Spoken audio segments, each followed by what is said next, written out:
Bismillahirrahmanirrahim. Assalamualaikum warahmatullahi wabarakatuh. Syukur alhamdulillah kita bisa berjumpa lagi di channel ini. Sholawat dan salam semoga selalu tercurahkan kepada junjungan kita Nabi besar Muhammad sallallahu alaihi wasallam. Allahumma sholli ala sayyidina Muhammad wa ala ali sayyidina Muhammad. Harapan dan doa saya untuk saudaraku semua yang menonton video ini, semoga saudaraku semua selalu diberikan kesehatan oleh Allah, dimudahkan segala urusannya, dilapangkan rezekinya, diampuni segala dosanya. Amin ya robbal alamin. Sahabat beriman yang dirahmati Allah, hidayah adalah kemuliaan yang didapatkan seseorang sebagai sebuah jaminan untuk selamat dari Allah Subhanahu wa Ta'ala. Namun, orang yang mendapatkan hidayah bukanlah sembarang orang dan ada ciri-cirinya. Hidayah diberikan Allah Subhanahu wa Ta'ala kepada orang yang dikehendakinya, sehingga kita harus berlomba-lomba untuk mendapatkan hidayah. Barang siapa yang Allah beri hidayah, tidak ada seorang pun yang bisa menyesatkannya. Dan barang siapa yang telah Allah sesatkan, tidak ada seorang pun yang bisa memberi hidayah kepadanya. Hidayah itu seperti sinar cahaya di saat purnama. Seseorang yang ingin menikmati indahnya cahaya rembulan harus keluar rumah untuk mendapatkan cahayanya, bukan hanya terdiam di dalam ruang yang gelap. Begitulah cahaya, yaitu didatangkan Allah dan hanya diberikan Allah kepada makhluk yang dikehendakinya. Berharap untuk mendapatkan hidayah dari Allah adalah salah satu langkah yang baik untuk menjadi seorang muslim yang taat. Namun, agar Allah senantiasa memberi hidayah kepada kita, maka kita harus turut serta menjemputnya dengan cara tidak malas dalam mencari hidayah tersebut.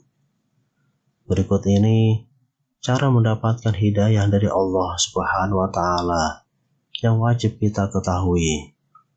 Yang pertama adalah memakmurkan masjid. Di sini, memakmurkan masjid diartikan dengan membangun, meramaikan, dan mengatur administrasinya. Orang-orang yang memakmurkan masjid dengan membangun kemudian meramaikan masjid tersebut segera mendapatkan hidayah dari Allah.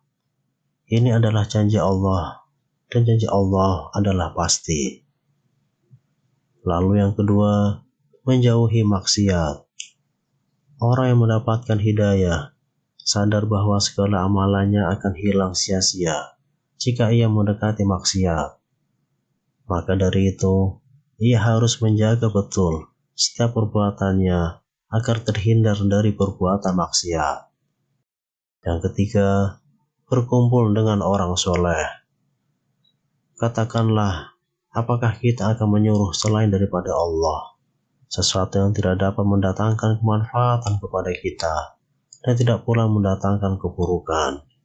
Dan apakah kita akan kembali ke belakang sesudah Allah memberi petunjuk kepada kita? Seperti orang yang telah disesatkan oleh jin di pesawangan yang menakutkan dalam keadaan bingung. Dia memiliki kawan-kawan yang memanggilnya pada jalan yang lurus. Yang keempat, merasakan kerinduan kepada Allah. Orang yang mendapatkan hidayah, setiap relung hatinya terisi dengan kerinduan kepada Allah. Jika nama Allah disebut, akan bergetar hatinya. Kalau dibacakan firman-Nya, akan bertambah imannya. Ia bertawakal mendirikan sholat dan mengeluarkan zakat sebagai syukur atas nikmat yang diberikan Allah. Yang kelima, hidup dengan rasa malu. Tidak hanya kepada Allah, tetapi juga kepada makhluk Allah. Banyak ulama yang menjelaskan betapa pentingnya seorang muslim dalam menjaga rasa malu, seperti malu adalah sebagian dari iman. Bahwa ketika seorang muslim mengerti makna dan rasa malu, ia enggan berbuat dosa karena malu kepada Allah yang senantiasa melihatnya. Yang keenam, senantiasa istiqomah. Artinya, berpegang teguh kepada nilai-nilai keimanan. Barang siapa yang berpegang teguh kepada agama Allah, maka sesungguhnya ia telah diberi petunjuk kepada jalan yang lurus.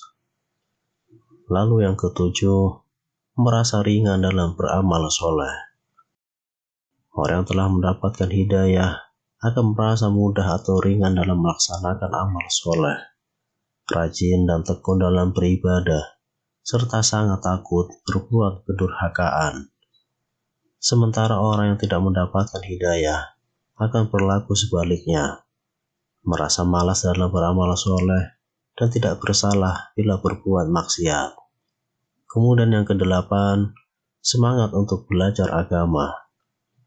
Dalam anggota tubuh seseorang terdapat banyak bagian. Hati adalah pemimpinnya, mulut adalah penyampaiannya, sedangkan kaki tangan adalah pelaksana. Maka, gunakanlah anggota tubuh dengan sebaik-baiknya untuk kebaikan dan hal yang bermanfaat. Setiap orang pasti mengalami hal yang berbeda terkait cara Allah memberikan petunjuk. Mungkin tanpa kita sadari, telah mengalami dan berhasil menyikapi petunjuk Allah dengan benar.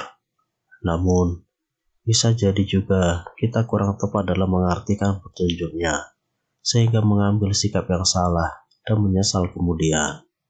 Bagaimanakah kita akan menyikapi petunjuk tersebut? Maka, kembali kepada kita sendiri. Sahabat beriman yang dirahmati Allah, itulah ciri-ciri atau tanda-tanda orang yang mendapatkan hidayah dari Allah Subhanahu wa Ta'ala. Wallahu a'lam. Demikian yang bisa saya bagikan. Semoga bermanfaat untuk kita semua. Amin. Ya Rabbal Alamin. Wassalamualaikum warahmatullahi wabarakatuh.